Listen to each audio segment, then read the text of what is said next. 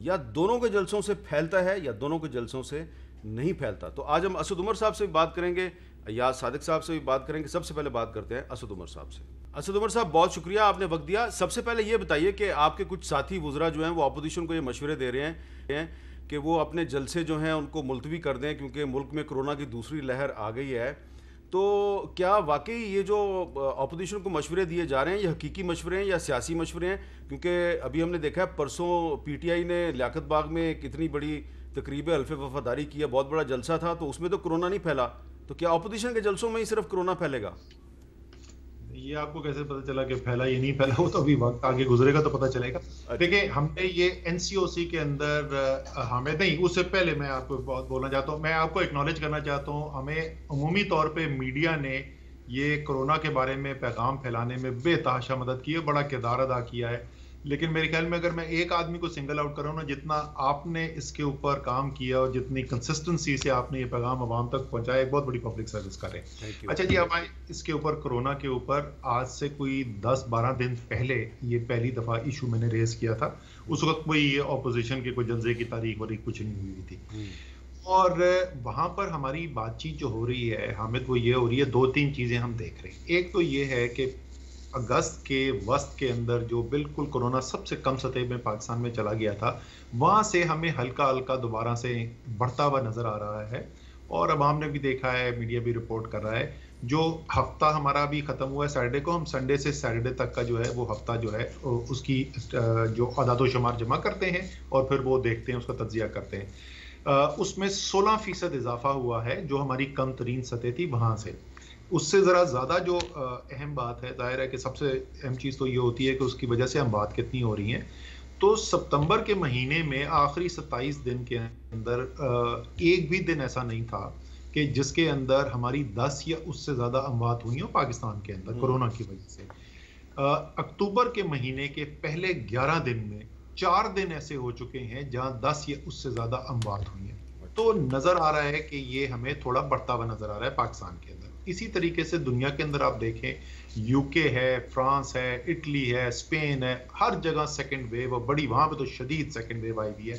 اچھا وہ ممالک جو ہیں وہاں پہ سردی ہم سے ذرا پہلے شروع ہوتی ہے, تو ابھی یہ ہمیں سائنٹیفک ایویڈنس نہیں ہے, لیکن ایک وجہ یہ ہو سکتی ہے, جیسے پہلے بھی اس کے بارے میں قیاس آرائی کی جا رہی تھی کہ شاید سردیوں کے اندر اضافہ ہو, وہاں پر تو کم سے کم ہوتا ہوا نظر آ رہا ہے. ہمارے جو ارد گرد ہیں, ایران ہے, انڈیا, اس کی کہانی سب کو پتا ہے کہ کتنے برے حالات ہیں. کل 250 سے زیادہ اموات ہوئی ہیں ایران کے اندر.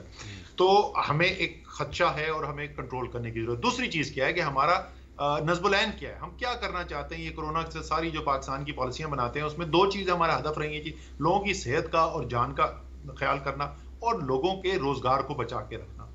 تو منطقی بات ہے کہ کوئی بھی وہ ایکٹیویٹی جس سے نہ لوگوں کو روزگار کوئی مل رہا ہو اور صحت کا بھی خطرہ پیدا ہو رہا ہو, تو ہمیں اس سے گریز کرنا چاہیے. آج یہ این سی سی کے اندر بھی ڈسکس ہوا. اب آ جاتی ہے سیاست. میں اگر صرف این سی سی کے چیئرمین, این سی او سی کے چیئرمین کے طور پر اگر سوچوں نا اور فیصلہ کروں, تو میں تو اس وقت سارے سیاسی جلسوں میں پابندی لگا دوں بشمول جو لیاقت باغ کے اندر ہوا تھا. لیکن ایک سیاسی گورنمنٹ ہے, ایک جمہوری نظام ہے, ہم یہ بھی نہیں کہنا چاہتے کہ لوگوں کو یہ نظر آئے کہ کوئی جی وہ ہو جی یہ تو دوسروں کے جلسے بند کرانے کے لیے کر رہے ہیں. اس لیے حتمی فیصلہ آج این سی سی نے نہیں کیا. لیکن درخواست ہماری, میری کم سے کم این سی او سی کے چیئرمین ہوتے ہوئے تمام پاکستان کی پولیٹیکل لیڈرشپ سے درخواست یہ ہے کہ اس کے اوپر نظر ثانی کریں, چاہے وہ پی ٹی آئی ہو, پی ایم ایل این ہو, پیپلز پارٹی ہو. اور ایسا کام ہم کیوں کرنے جا رہے ہیں جس سے لوگوں کی صحت کو بھی خطرہ ہو اور اس سے کوئی لوگوں کو روزگار بھی نہ ملتا ہو, یہ صورتحال. اچھا اب یہ بتائیں کہ یہ جو آپ اپیل کر رہے ہیں ان سے, تو اگر وہ آپ کی بات نہیں مانتے تو کوئی ان کو آپ مشورہ دیں گے کہ آپ کی اپیل نہ ماننے کے باوجود اگر انہوں نے جلسے کرنے ہیں تو اس میں احتیاطی تدابیر کیا کرنی چاہیے؟ سر کل جو ہم نے پہلے بھی احتیاطی آج 2 آپشنز رکھے تھے. ایک تو یہ تھا کہ جی دنیا کے اندر تو یہ جو میں نے یورپین ممالک کا نام دیا, اس میں جو باہر جو لوگ جمع ہوتے ہیں اس میں کہیں کسی ملک کے اندر سب سے زیادہ تعداد جو الاؤڈ ہے وہ کوئی 10 ہے, کہیں 30 ہے, کہیں 50 ہے. آپ کو پتا ہے کہ اس وقت تمام یورپین فٹ بال میچز جو ہیں وہ بغیر کراؤڈ کے ہو رہے ہیں. یو ایس اوپن ٹینس ہوئی بغیر کراؤڈ کے ہوئی. تو ہم نے دوسری تجویز یہ رکھی تھی کہ بڑی ایک محدود اٹینڈنس ہو. تو کل این سی او سی میں, آج جو این سی سی میں ڈسکشن ہوا ہے, کل دوبارہ سے ایجنڈا پہ ہے اور کوئی صوبوں کے ساتھ مل کے کوئی کوشش کریں گے. ظاہر ہے دو چیزیں جو سب سے اہم اس کے اندر ہوں گی، فاصلہ کتنا ہوگا لوگوں کے درمیان. آپ کھڑے ہو کے لوگوں کو اگر کریں گے تو کنٹرول نہیں کر سکتے ہیں، تو کوئی کرسیاں لگا دیں، کرسیاں فاصلے سے لگائیں، اس سے کچھ احتیاط ہو سکتی ہے. دوسرا یہ ہے کہ مجموعی تعداد پہ کوئی ایگریمنٹ ہو جائے گا، اچھا جی کتنے لوگ ہم یہاں پہ کسی بھی جلسے کے اندر لانا چاہتے ہیں، اس تعداد کے اوپر کچھ ایگریمنٹ ہو جائے. اور تیسرا جو ہے ظاہر ہے ماسک پہننا جو ہے وہ انتہائی اہم چیز ہے. اس قسم کی چیزیں ہیں جس کے اوپر بات چیت ہوگی.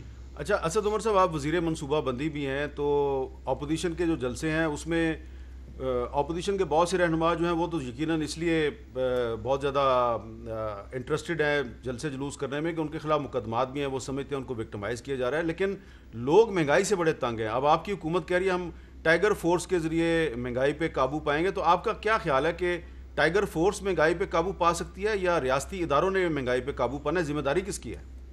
نہیں، وہ تو ظاہر ہے اس میں تو کوئی شک ہی نہیں کہ ریاستی اداروں نے کرنا ہے یا حکومتوں نے کرنا ہے. وہ تو وزیر اعظم کہہ رہے ہیں کہ ان کی مدد بھی حاصل کی جائے گی. وہ بنیادی طور پہ یہ ہے کہ وہاں سے رپورٹس آئیں، گراؤنڈ سے لوگ چیک ہو، وہ اس سینس میں بات کریں. لیکن پرائم منسٹر نے آج بھی میٹنگ کی ہے، ابھی ہماری ان کے ساتھ شام کو میٹنگ ہوئی تھی، وہ کل بھی میٹنگ کرنے کے لیے جا رہے ہیں اور کل تو کوئی فیصلے بھی وہ اناؤنس بھی کریں گے.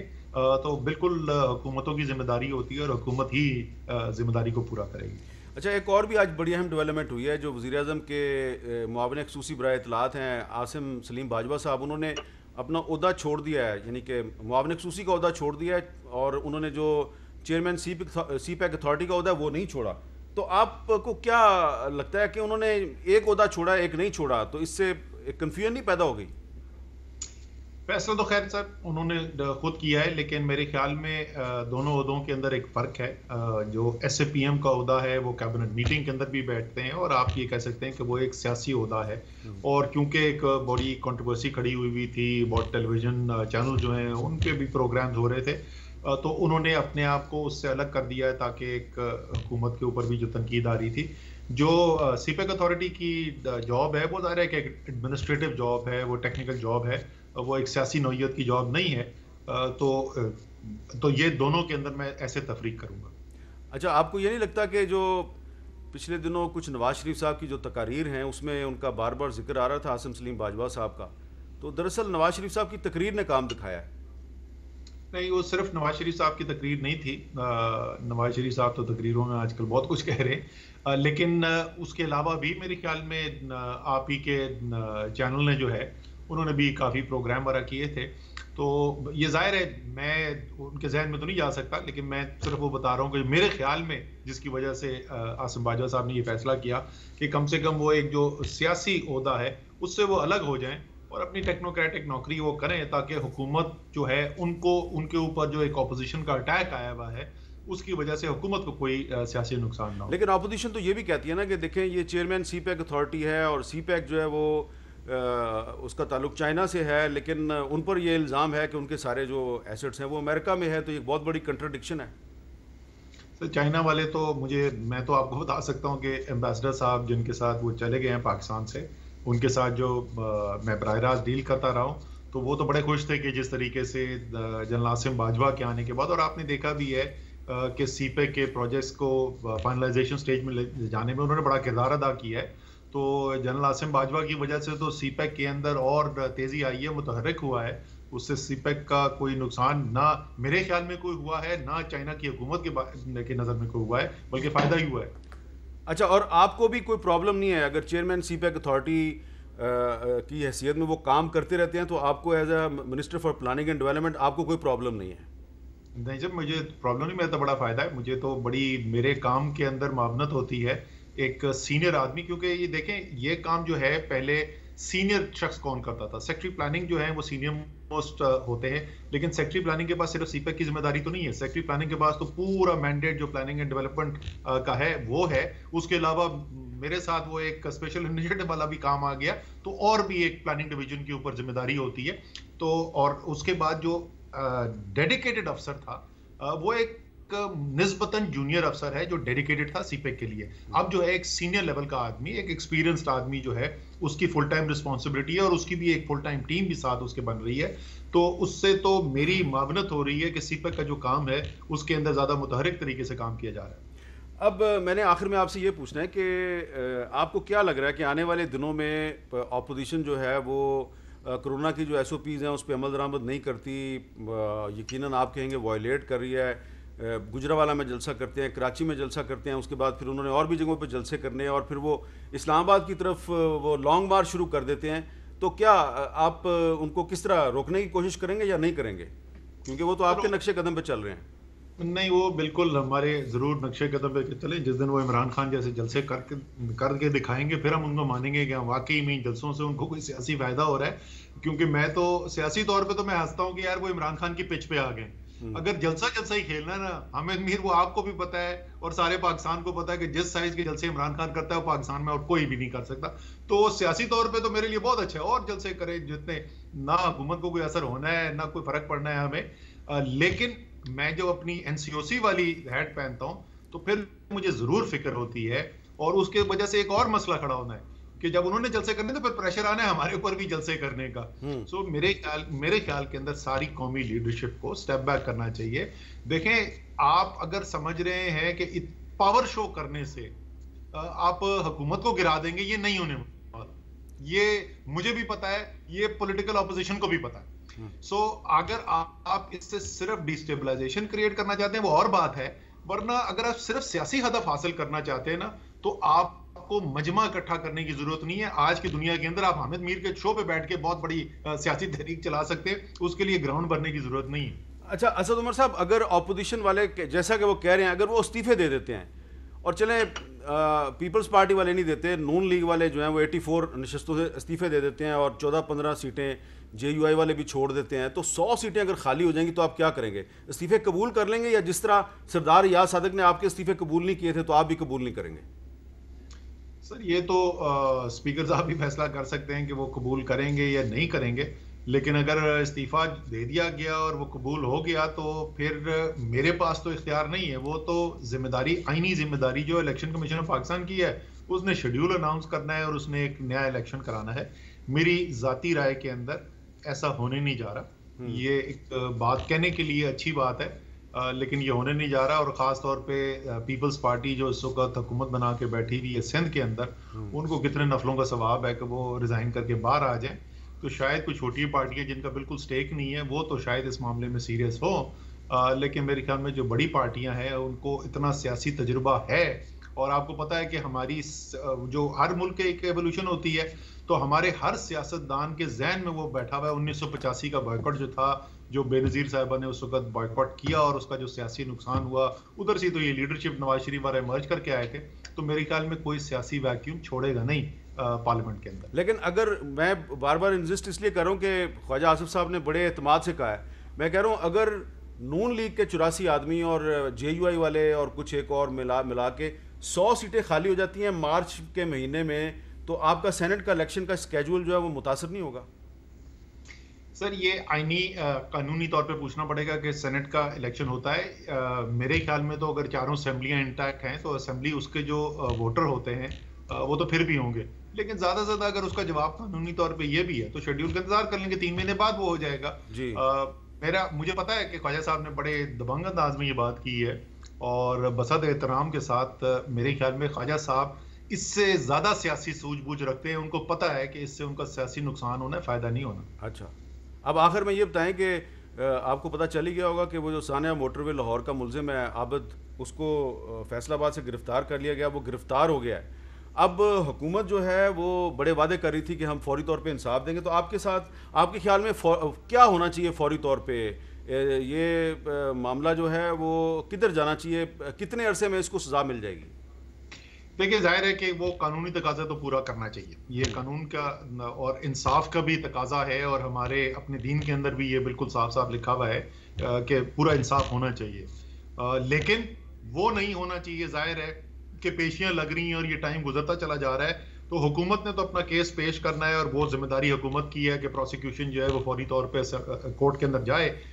پوری قوم کی امید یہ ہوگی، فیصلہ تو کورٹ نے کرنا ہے لیکن پوری قوم کی امید یہ ہوگی، اور مجھے انشاءاللہ تعالی یقین بھی ہے کہ ان جذبات کا خیال کرتے ہوئے کورٹ بھی اس کو ترجیحی بنیاد کے اوپر کرے گا، اور انصاف کے تقاضے پورے کرتے ہوئے جتنے جلد سے جلد اس کے اوپر فیصلہ ہو سکے، کیونکہ اس قسم کا اندھوناک واقعہ جو ہے پوری قوم کو ہلا کے رکھ دیتا ہے. اور اس کے اندر اگر لوگوں کو لگے گا کہ انصاف ملنے میں دیر ہو رہی ہے، کیونکہ انصاف صرف ہونا نہیں چاہیے، انصاف جو ہے وقت پر بھی ملنا چاہیے. تو انشاءاللہ تعالی حکومت تو کرے گی اپنا کام، لیکن کورٹ بھی اپنے کام کریں گے، اور انشاءاللہ جلد یہ آدمی جو ہے جو وہ ڈیزرو کرتا ہے، جو اس کے ساتھ ہونا چاہیے، وہ قانون اس کے ساتھ کرے گا. بہت بہت شکریہ اسد عمر صاحب نے ہمارے ساتھ بات کی. اور وہ جو عابد ہے ثانیہ موٹر وے لاہور کا جو مرکزی ملزم ہے گرفتار ہو گیا. حکومت پوری کوشش کرے گی کہ عدالت کے ذریعے اس کو جلد از جلد اس کے انجام تک پہنچائے. ایک وقفہ لیتے ہیں، وقفے کے بعد بات کریں گے سردار ایاز صادق سابق اسپیکر قومی اسمبلی، اور ان سے پوچھیں گے کہ جب آپ اسپیکر قومی اسمبلی تھے اور تحریک انصاف والوں نے آپ کو استعفے دیے تھے تو آپ نے ان کے استعفے قبول نہیں کیے تھے. اگر موجودہ اسپیکر قومی اسمبلی نے بھی آپ کے استعفے قبول نہ کیے تو پھر آپ کیا کریں گے؟ وقفے کے بعد دوبارہ ملتے ہیں. کیپٹل ٹاک میں خوش آمدید. اور اب ہم بات کریں گے مسلم لیگ نون کے سینئر رہنما سابق اسپیکر قومی اسمبلی جناب سردار ایاز صادق صاحب سے. بہت شکریہ ایاز صادق صاحب. اب آپ میرا خیال ہے ریلیکس ہوں گے، آپ کا نام وہ بغاوت کے مقدمے سے نکل گیا ہے. میر صاحب، بغاوت کے اس مقدمے سے نکلنا تو میرے لیے بڑی شرمندگی کی بات ہے کہ کہاں مجھے محترمہ فاطمہ جناح صاحب کی کیٹیگری میں، کہاں مجھے نواز شریف صاحب کی کیٹیگری میں، اور آپ بھی تو کئی دفعہ باغی بن چکے ہیں تو ہمیں اس کیٹیگری سے نکال کے انہوں نے باہر کر دیا. تو میرے لیے تو یہ ایک اعزاز میرے سے چھن جانے والی بات. پاکستان میں اکثر سیاسی کارکن جب ان کو کوئی غدار کہتا ہے تو وہ بڑے خوش ہوتے ہیں، اس لیے کہ غدار کہنے والے جو ہیں ان کی حیثیت کیا ہوتی ہے، غداری کا میڈل دینے والے جو ہیں ان کی کیا حیثیت ہوتی ہے یا ان کی سوچ ہوتی. یہ ان کی سوچ کی کنفیوژن ہے، یہ ان کی پینک ہونے کے سائنز ہیں. اور جس طرح یہ سارا کچھ ہوا، جو ڈرامہ ہوا، بیچارے کسی ASI SHO جو ہے اس کے اوپر یہ سارا ملبہ پڑ جائے گا. مگر کبھی ہو سکتا ہے اتنی بڑی چیز ہونے لگی، آزاد کشمیر کے پرائم منسٹر کے اوپر پرچے کرنے کا مطلب ہے آپ ہندوستان کو کیا میسج دے رہے ہیں اور اپنے کشمیریوں کو کیا میسج دے رہے ہیں. اور کیا یہ چیف منسٹر اور پرائم منسٹر کی یا IG یا چیف سیکرٹری کی مرضی کے بغیر اتنا بڑا پرچہ اس چیز نوعیت کا ہو سکتا ہے؟ CPO لاہور کی تو مرضی سے ہوا ہے، اور وہ کہتے ہیں کہ میں اب اتنا پاپولر ہو گیا ہوں لاہور میں کہ میں جب برگر کھانے جاتا ہوں تو بچے آ کے تو میرے سے سیلفیاں کھنچواتے ہیں. اچھا اب یہ بتائیں کہ آج ایک استعفیٰ ہوا ہے، ایسے PM تھے special assistant to Prime Minister Asim Saleem Bajwa sahab, انہوں نے اپنے عہدے سے استعفیٰ دے دیا ہے. تو کچھ دن پہلے نواز شریف صاحب نے اپنی تقریر میں ان پر بڑی تنقید کی تھی، تو اب تو انہوں نے استعفیٰ دے دیا، اب آپ کس پہ تنقید کریں گے؟ میرا خیال ہے عاصم باجوہ صاحب محب وطن پاکستانی ہیں، اور انہوں نے استعفیٰ دیا ہے تو نیشنل انٹرسٹ میں دیا ہے کہ جب وہ CPEC کے جب اس کے چیئرمین وہ آ کے لگے ہیں تو اس کے بعد جس کی ساری دولت امریکہ میں ہو اور وہ CPEC کے چیئرمین ہو، تو انہوں نے اپنے آپ کو سیکریفائز کیا اس سے ہٹ کے، تو CPEC اتھارٹی سے. اور نہیں، CPEC اتھارٹی سے نہیں ہٹے وہ.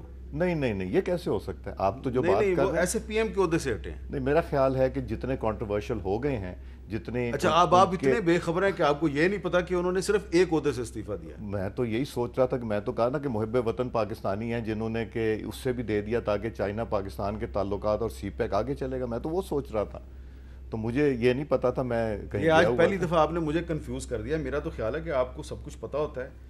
نہیں میں تو یہ سوچ رہا تھا کہ انہوں نے بڑے پن کا اظہار کیا اور انہوں نے پاکستان کو مشکل سے نکال دیا ہے، بیکاز چائنا جو سوچ رہا ہوگا میں تو اس طرف سوچ رہا ہوں. آپ تو بڑے سیریس آدمی ہیں، کیا کر رہے ہیں آپ میرے سے؟ میں تو سیریس بات کر رہا ہوں آپ سے. نہیں صاحب آپ بھی ہنس رہے ہیں. چلیں میں آپ سے یہ پوچھنا چاہتا ہوں کہ کچھ حکومتی وزراء یہ کہہ رہے ہیں کہ اپوزیشن کے جلسوں سے کرونا پھیلے گا، خاص طور پہ اس پہ شیخ رشید صاحب بڑے پریشان ہیں. تو آپ کا نہیں خیال کہ واقعی اگر اتنا بڑا اجتماع ہوگا گجرانوالہ میں تو کرونا واقعی پھیلے گا؟ دیکھیں مجھے تو یہاں تک اطلاع ہے کہ یہ ہو سکتا ہے اعلیٰ عدلیہ کے پاس جائیں ہمیں روکنے کے لیے. جو یہ جو 5 کا ٹولہ ایک گیا تھا نا لاہور چیف منسٹر سے ملاقات کرنے، وہ گیم پلان بنانے گیا تھا کہ کس طرح روکا جا سکتا ہے، کیا پریشر. تو وہ جو پرسوں یہاں پنڈی میں ایک وہ جلسہ ہوا ہے وہ کیا تھا؟ وہ اگر وہ PTI شمالی پنجاب کے عہدیداروں کی تقریب حلف وفاداری، تو وہ کیا تھا؟ مگر میرا یہ خیال ہے کہ یہ سارے حربے جو ہیں یہ اب پیچھے رہ گئے. اب لوگ کرونا یا نہ کرونا ہو انشاءاللہ جانے کو تیار ہیں. اچھا اب یہ بتائیں کہ وزیراعظم صاحب جو ہیں انہوں نے یہ کہہ دیا جی کہ ٹائیگر فورس کے ذریعے مہنگائی ختم کریں گے. تو اگر انہوں نے مہنگائی ختم کر دی پھر کیا کریں گے آپ؟ جو 2 سال میں میر صاحب 55 روپے کی چینی کو 115 روپے پہ لے کے آٹا ڈبل ہو گیا، کون سی چیز ہے؟ مجھے ایک چیز بتا دیے جہاں. میں تو سوال یہ کروں گا اگر ٹائیگر فورس نے مہنگائی ختم کر دی پھر کیا کریں گے آپ؟ ٹائیگر فورس کی لیگل حیثیت کیا ہے؟ ٹائیگر فورس وہاں جائے گی، ہوگا کیا؟ یہ میں اپنا اندازے سے آپ کو بتا دوں. یہ وہاں جائیں گے، دکانداروں سے کریں گے وہ تم زیادہ چارج کر رہے ہو، ہم تمہیں رپورٹ کر دیں گے, تھانے میں کہہ دیں گے, اے سی کو کہہ دیں گے, پکڑ لیں گے, ان سے کچھ پیسے لیں گے اور وہاں سے نکل آئیں گے. یہ ہوگا یا نہیں ہوگا؟ میر صاحب آپ کا دل کیا کہتا ہے؟ میرا خیال ہے پیسے ویسے تو شاید نہیں پکڑیں گے, لیکن یہ ہے کہ دکانداروں سے جا کے کہیں گے کہ آپ اپنی قیمتیں کم کریں, تو اگر وہ کم کر دیں گے پھر آپ کیا کریں گے؟ ہم تو چاہتے ہیں کریں, عوام کو ریلیف ملے. یہ تو ان کو 2 سال پہلے کرنا چاہیے تھا, مگر ٹائیگر فورس کے بتائے ان کے پاس جو عملہ ہے, سرکاری عملہ, وہ بہت بڑا عملہ ہے, وہ چیک کرنے کے لیے وہ کر سکتے تھے. تو آپ کے خیال میں یہ کام ٹائیگر فورس کا نہیں, یہ ریاست کا ہے؟ یہ ہے تو ریاست کا. ٹائیگر فورس تو ایک جماعت کی فورس ہے نا جی, وہ اس کے پاس لیگل تو حیثیت کوئی نہیں ہے. اگر یہ ان کو استعمال کرتے تو کر سکتے تھے, اگر نیت ہوتی کرنے کی تو کر سکتے تھے, مگر چونکہ ان کو نہ طریقہ آتا ہے نہ سلیقہ آتا ہے, تو اس لیے وہ کام کر رہے ہیں, ایسے نئے کام کر رہے ہیں جس میں کہ سارا ملک جو ہے حیران ہوتا ہے. اب یہ بتائیں کہ اپوزیشن کے استعفوں کے مسئلے پہ بڑی بحث ہو رہی ہے, تو مسلم لیگ نون نے تو اعلان کر دیا ہے, خواجہ آصف صاحب نے اعلان کر دیا کہ ہم تو جب نواز شریف صاحب کہیں گے ہم استعفے دے دیں گے. باقی پارٹیاں بھی آپ کے ساتھ اتفاق کرتی ہیں اس معاملے پہ؟ دیکھیں, ہم being very frank with you, Peoples Party کا ویو تھوڑا سا اور تھا, مگر اس کے علاوہ ساری جماعتیں جو ہیں اکٹھی ہیں. مگر جب وقت آئے گا اور ایسی سچویشن کریٹ ہوئی تو مجھے یقین ہے کہ پوری پی ڈی ایم جو ہے اکٹھی کھڑی ہوگی, یہ علیحدہ نہیں ہوگی یا اس کی علیحدہ سوچ نہیں ہوگی. اس چیز کا مجھے یقین ہے, چونکہ میں ریبر کمیٹی کی اور پی ڈی ایم کی جتنی میٹنگز ہیں وہ اٹینڈ کرتا رہا جب تک وہ ایک نیا اس کو شیپ نہیں دیا گیا. اچھا, آپ کو یاد ہے نا جب آپ اسپیکر قومی اسمبلی تھے تو تحریک انصاف والوں نے استعفے دے دیے تھے اور آپ نے وہ استعفے قبول نہیں کیے تھے؟ جی بالکل. تو اگر یہ حکومت بھی استعفے قبول نہیں کرتی تو پھر آپ کیا کریں گے؟ دیکھیں, اس میں کچھ کنڈیشنز لیٹ ڈاؤن ہیں میر صاحب.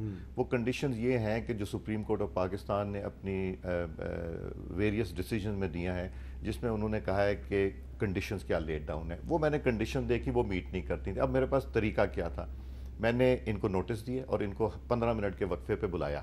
یہ سارے ممبرز آ کے بیٹھ گئے اسپیکرز لاؤنج میں اور کہنے لگے اسپیکر صاحب کو بلاؤ. اب ایک طرف میرے سیکٹری بیٹھے ہیں, ایک طرف اسپیشل سیکٹری بیٹھے ہیں, ہر ممبر کی فائل رکھی ہوئی, جو ممبر آئے گا اس سے کچھ سوالات کرنے تھے, کر کے ان کا استعفیٰ ایکسیپٹ کرنا تھا. جاوید عباسی صاحب ہمارے جو ڈپٹی اسپیکر صاحب ہیں, میں نے ان سے کہا کہ یار ان سے کو آئیں, وہ نہیں آئے. پھر میں نے ان کو بھوجا, میں نے کہا یار کان میں پوچھو, ایک سینئر وزیر کے کان میں پوچھو دینے بھی آئے یا نہیں.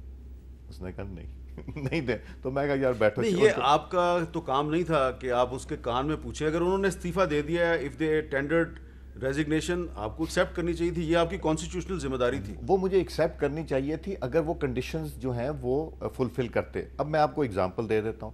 یہ لوگ ہاؤس میں آئے, آنے کے بعد انہوں نے تقریر کی, مخدوم صاحب جانے لگے. میں نے کہا مخدوم صاحب استعفے پڑے ہوئے ہیں, آپ کے مہربانی کر کے واپس آئیں, اس کی ریکارڈنگز ہیں میرے پاس. اور میں نے کہا, انہوں نے پیچھے مڑ کے نہیں دیکھا اور یہ نکل گئے. مگر ایک بہادر آدمی تھا جس نے استعفیٰ دیا. اس نے قومی اسمبلی میں کھڑے ہو کے تقریر کی اور کہا کہ اسپیکر صاحب میرا استعفیٰ ایکسیپٹ کریں, بیکاز میں دل سے یہ استعفیٰ دے رہا ہوں. اور میں دفتر میں آیا اور پہلا میں نے کام کیا ان کا استعفیٰ ایکسیپٹ. ایک بہادر آدمی, جاوید ہاشمی. ایک بریک لیتے ہیں, بریک کے بعد سردار ریاض صادق صاحب سے گفتگو جاری رکھتے ہیں. کیپٹل ٹاک میں دوبارہ خوش آمدید. سردار ریاض صادق صاحب, سابق اسپیکر قومی اسمبلی, ان سے بات چیت کریں. ریاض صادق صاحب, جو وقفے سے پہلے ہم بات کر رہے تھے وہی میں چاہ رہا ہوں ذرا اس کو کلیئر کر دیں.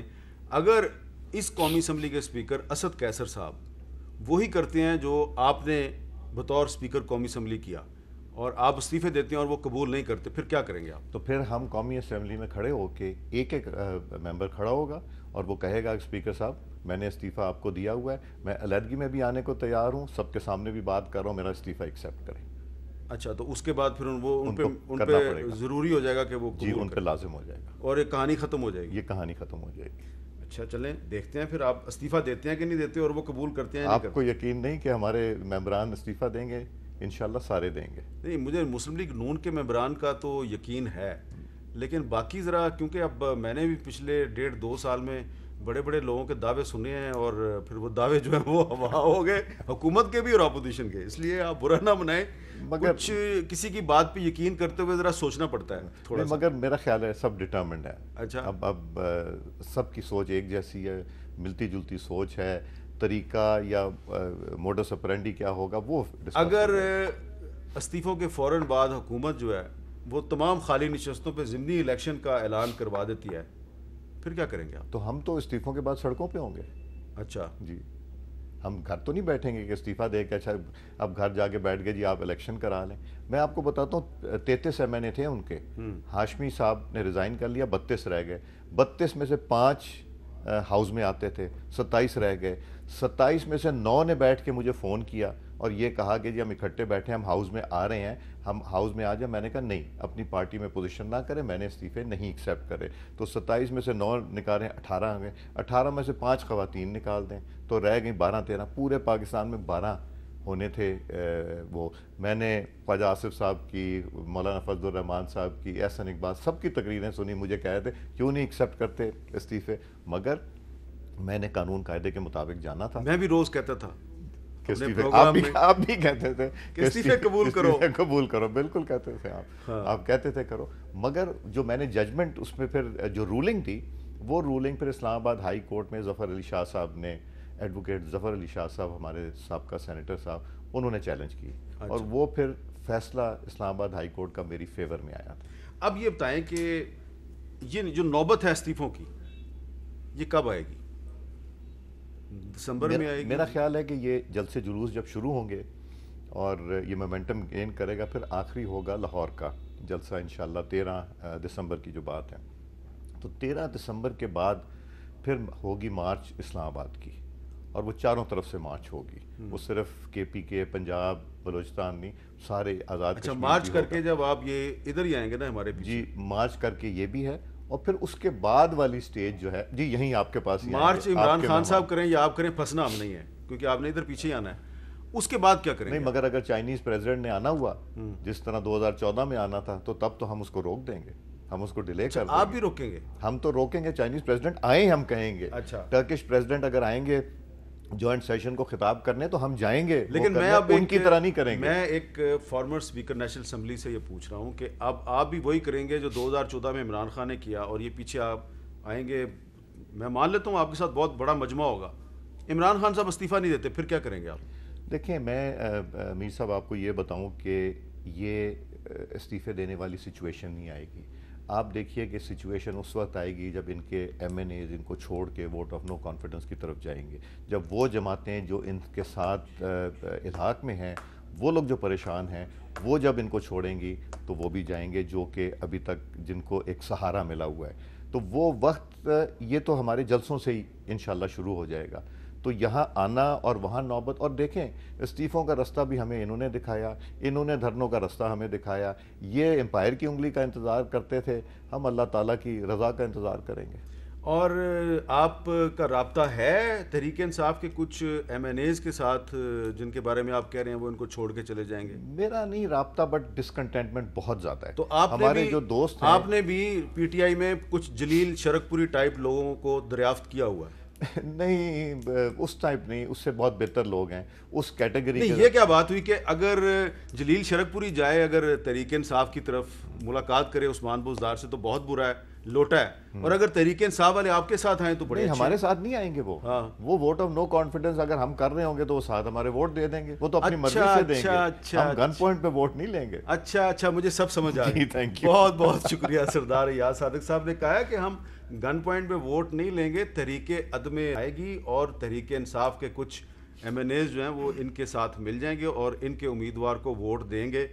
تو میں یہ کیوں کہہ رہا ہوں, میں آپ کو بتا دوں, ہم جب ہاؤس میں جاتے ہیں ہمیں دوست ملتے ہیں, سب سے ایک اچھا ریلیشن شپ ہے, اتنی ڈسکنٹینٹمنٹ ہے جتنا کہا جائے کم. اس کا مطلب ہے استعفوں کی نوبت تو نہیں آئے گی نا؟